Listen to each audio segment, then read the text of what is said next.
thing that I really appreciate about Tank is he's a dog. That kind of what he just said, you can put them earmuffs up and go at it. He kind of will assess you as well, and whatever he needs to do, he'll do it. Jake Paul has finally reacted to the new viral sparring footage of Gervonta Tank Davis, and his response has taken the internet by storm. The clip, which spread across every major boxing page and fan forum, shows Davis looking sharper, faster, and more explosive than ever before. Each punch carried precision, his movement seemed fluid, and his timing razor-sharp. Many fans are now asking the same question: is Gervonta Davis entering the absolute peak of his career? The footage has reignited debates about Tank's prime years, whether the best version of him is still to come, or if he's already there, ready to redefine the limits of his power and technique.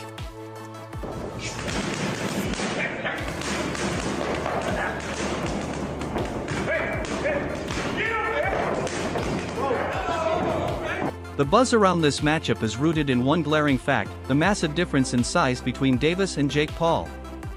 Tank has made his legacy in the lighter divisions, typically fighting at 133 to 135 pounds, and never officially crossing the 140-pound mark in his professional career. Jake Paul, on the other hand, is a natural cruiserweight, often fighting near 200 pounds, which places him several divisions above Davis. This isn't a minor weight gap, it's an enormous physical divide that changes everything inside the ring. The heavier fighter usually carries advantages in durability, punching power, and the ability to absorb hits, while also holding leverage in clinches and exchanges. When the gap is this wide, the fight becomes more than just a battle of skill, it's about who can withstand punishment and still execute under pressure.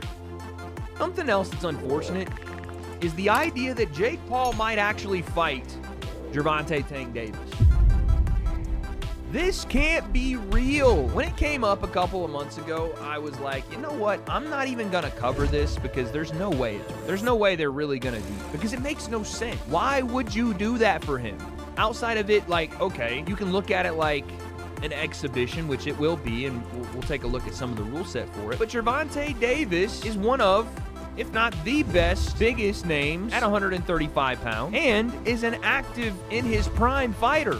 I don't want to hear the similar to Floyd and Logan thing, because at that point, Floyd was retired. Floyd had done all he needed to do in the sport. Tank is still in his prime, still has multiple high-level opponents that he needs to fight. And you can say, oh, you know, the Jake would be a one-off. Side quest. That's fine, but that just tells me that Tank doesn't care about being a high-level champion in the sport anymore. Rising prospect Carmamel Moughton recently reflected on a memorable sparring session with Gervonta Davis when he was only 15 or 16 years old. Moughton admitted he was nervous stepping into the ring against a young but already formidable Tank. But what unfolded wasn't an all-out brawl, it was a strategic chess match. Davis didn't rely solely on power, instead, he showcased timing, speed, and counterpunching precision. Moughton recalled that Davis never tried to overwhelm him with brute force. It was all about rhythm and angles, he said. We were testing each other, learning, reacting, it was fun, but intense. He described the experience as a critical moment in his growth as a fighter, one that revealed how early Davis's boxing IQ had developed. Even back then, Tank's balance of patience and explosiveness made him different from anyone else in the gym. What was it like when you sparred him? I know you fought Tank early on. Yeah. What was that experience like? Like, replay that experience for me. Like, you coming out of it, what was your thought? Yeah, I was nervous at first. I think I was 15 at the time we sparred, so he wasn't really like trying to knock me out or nothing like that. But we was going like, he was using the speed on me. Like, we was both like going speed for speed, and it was great. It was like a chess match. Did you understand in that moment like why he is who he is? Yeah, I seen why he was able to beat these guys. Then I also seen why I'm so like I got all this hype around me too. Former world champion Sean Porter has stepped forward to defend Gervonta Davis's decision to accept an exhibition bout with Jake Paul. Porter argues that critics are missing the bigger picture. This isn't just about proving greatness, he said. It's about securing your future. Porter highlighted the brutal truth of boxing: fighters often have short careers, filled with physical risks and limited financial security. For him, Davis's decision isn't about selling out, it's about maximizing opportunity while still entertaining fans. Because it's an exhibition, the fight will operate under strict safety conditions, larger gloves, weight agreements, and referee oversight, all designed to minimize danger. He's giving fans a show and protecting his family's future, Porter said. His defense of Tank underscores a modern reality in boxing, the balance between legacy and longevity, between what purists demand and what survival requires. They're trying to make it safer and, you know, all those sorts of things, but there's still this pureness to boxing that really doesn't exist in sports anymore, but it's still there with boxing. I think that's why people have such a problem with this kind of move from Tank Davis. Is it more the heart? How do you guys feel being boxers? Man, like once you hear the numbers, I'm like, they're talking, like, I don't know the official one, they're talking about 100 mil. Oh, damn. Like, they're talking about these insane numbers. Like, I'm gonna be like, don't take that. I'm not gonna tell another man not to take that type of check, especially for something like that. It's not on your official record, it's an exhibition. I'm not gonna lie here and act like I'm not gonna say yes to 100 million or something like that.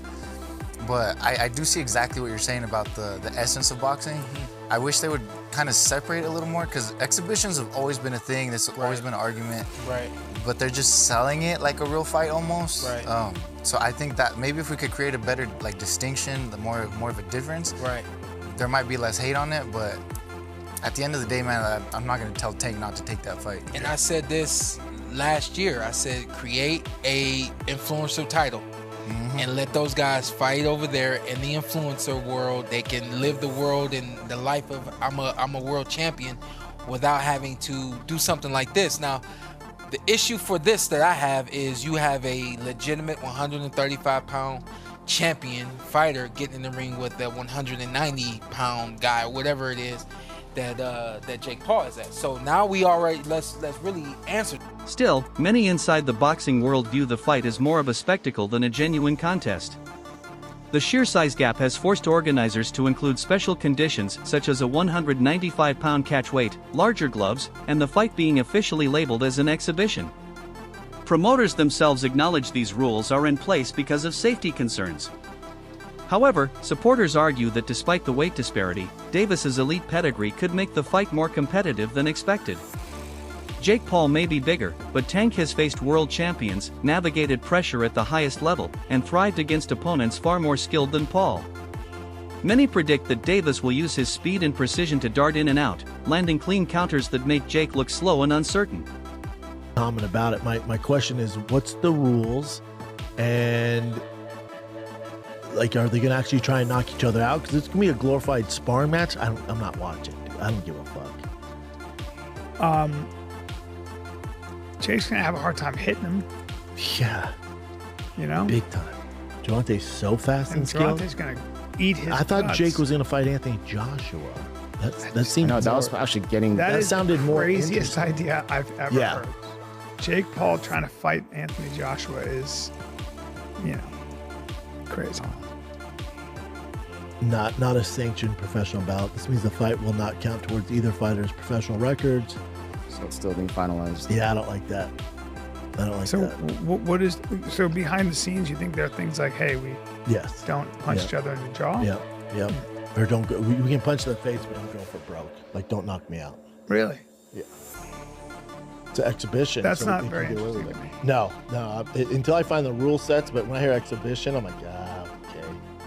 Jake is bodied up, man. He's big. Yeah, Probably has 100 pounds on Gervonta.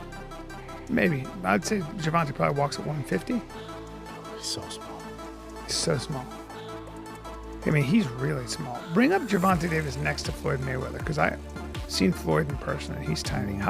You've seen Floyd in person? I've worked with Gervonta and Floyd. Tiny. Well, Oh, Floyd dude. likely has shoes on Oh, there. dude, he's so small. He's tiny, guys. Yeah. I mean, he's so small. Wow. Former UFC star and analyst Chael Sonnen has voiced harsh criticism toward Jake Paul's recent pivot from a rumored Anthony Joshua matchup to a fight with Gervonta Davis. Sonnen labeled it a disappointment, calling it a letdown from what was promised. He argued that while Jake has mastered the art of promotion, Tank Davis isn't built for showmanship in the same way. Tank doesn't sell fights with words, Sonnen said. He sells them with his fists. Though Sonnen respects Davis's skill and discipline, he believes the event's success will depend far more on Jake's ability to generate headlines and attention than on the fight itself. In his view, the entire promotion hinges on Paul's media machine, rather than on competitive balance or pure boxing intrigue. It is the exact opposite of Anthony Joshua versus Jake Paul for 2. So the fight that was being dangled and rumored in front of us, the exact opposite has happened. The opposite of fighting Anthony Joshua is not fighting nobody. The opposite of fighting Anthony Joshua is fighting Tank Davis. Okay, so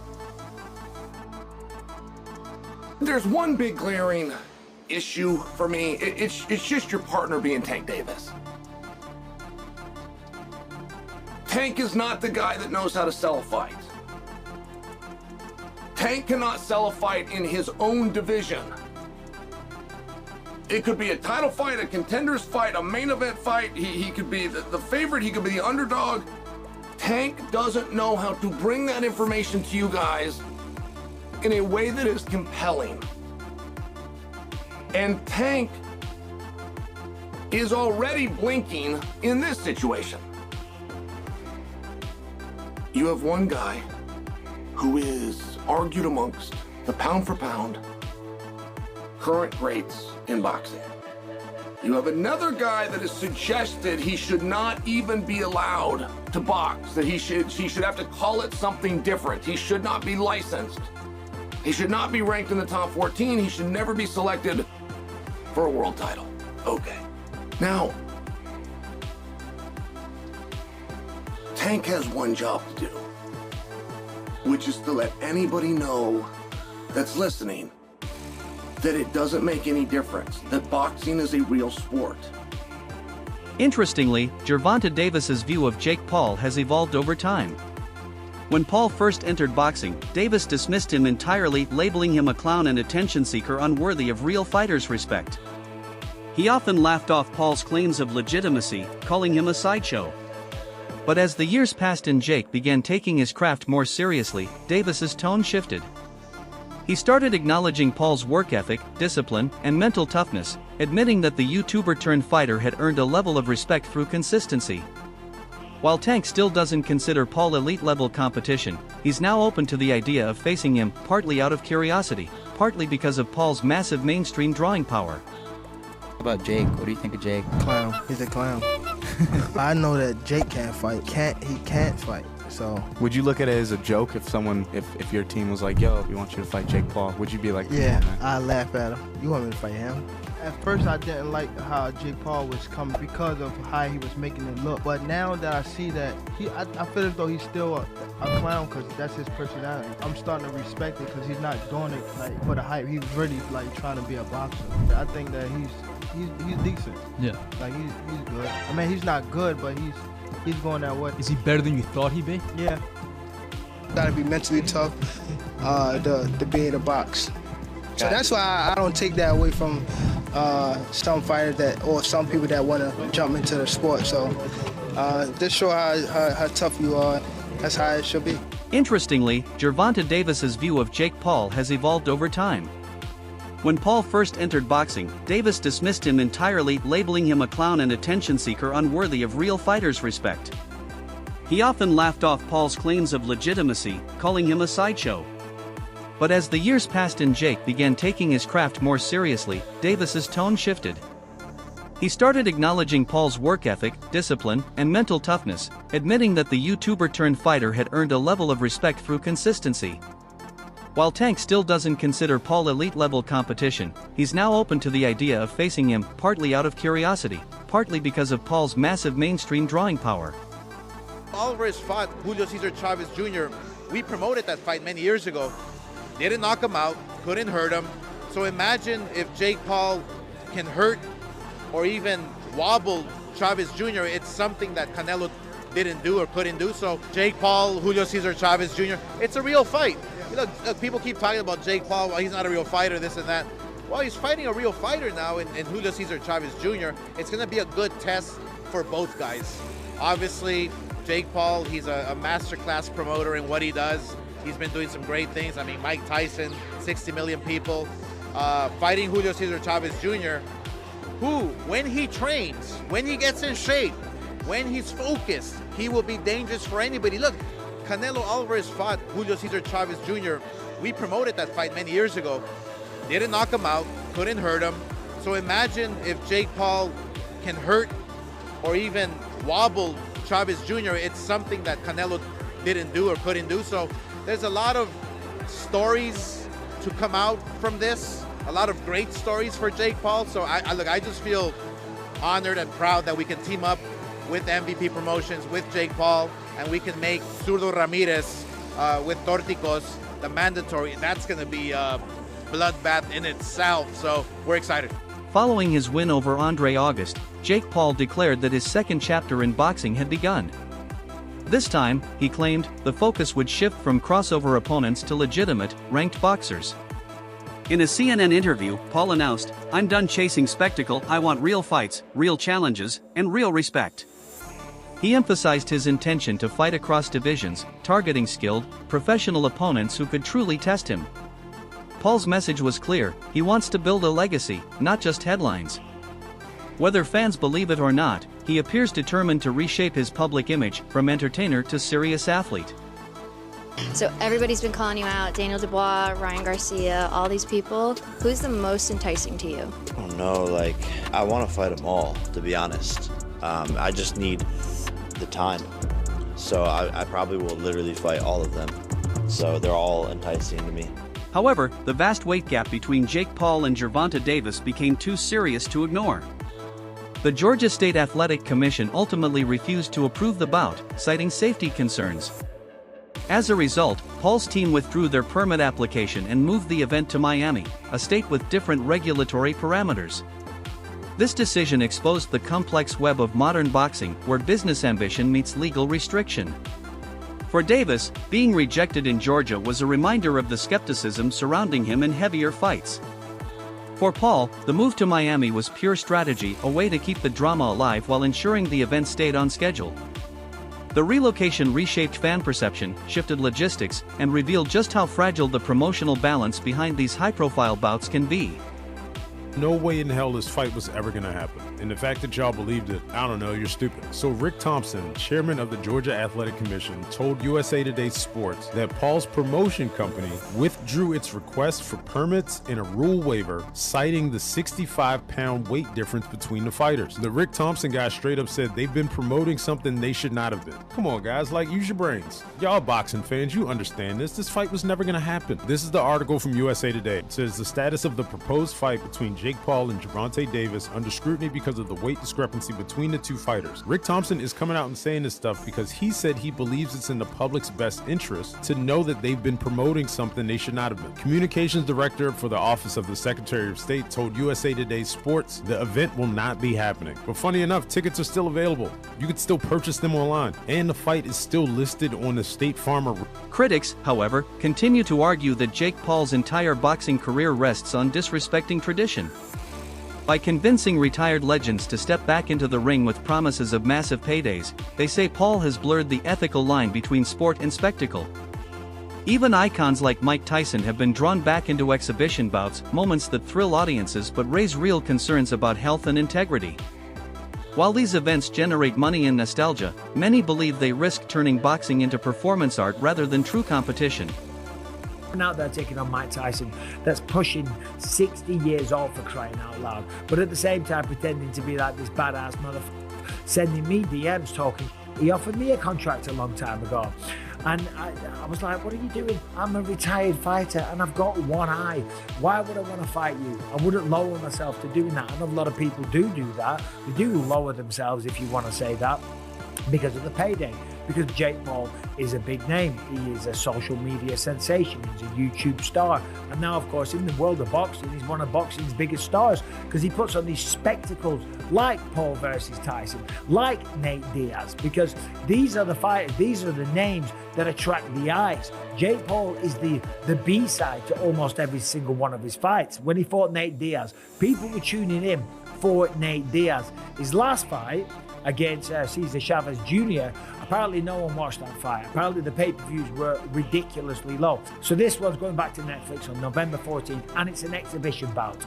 Of course it's an exhibition bout because no athletic commission in their right mind will sanction this fight. There's just no way you can make this a legitimate fight because of the size advantage. Typically, this would be very, very dangerous and someone could get really hurt. If Jake Paul was to swing as hard as he could and connect and wobble him and hit him many, many times and not knock him out, with the bigger gloves and the concussion possibilities and the brain rattling around inside the head, and Jake Paul just teeing off at him as hard as he could, it's dangerous. That's why fights like this can't get sanctioned.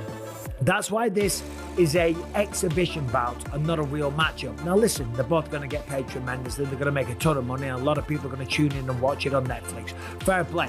In the end, the Jake Paul vs. Gervonta Davis saga perfectly captures how blurred the boundary between boxing and entertainment has become. Some see it as a mismatch, a money grab dressed as a fight. Others view it as a smart business move that gives both fighters massive exposure and financial gain. Between the weight negotiations, venue shifts, media narratives, and ongoing debates about legitimacy, the matchup has already made its mark before a single punch has landed. Ultimately, the real intrigue lies in how both men handle the spotlight, the criticism, and the consequences of their choices. Whether history remembers this as a circus or a turning point in crossover boxing, the impact will echo long after the final bell. Optically, visually, seeing that go viral, and I mean go viral, and Jake Paul will never hear the end of it. Help you up. We're gonna see about it. Help you up. We're gonna see. Because Gervonta Tank Davis is not only a real boxer, he's a real boy. He's 5'5". He's a lightweight. Skills pay the bills. Let him knock out Jake Paul, give him Bambi legs, or knock him down. Gervonta Tank Davis, that moment will go viral, and he will be a far bigger, well-known boxer than he is today, and he will also be a hero. And that's the black sugar. That you guys don't want to admit it. Don't bull jive. What about you? Do you see the fight as bold and strategic, or too lopsided to respect? Is this the future of boxing or its downfall? Drop your thoughts below.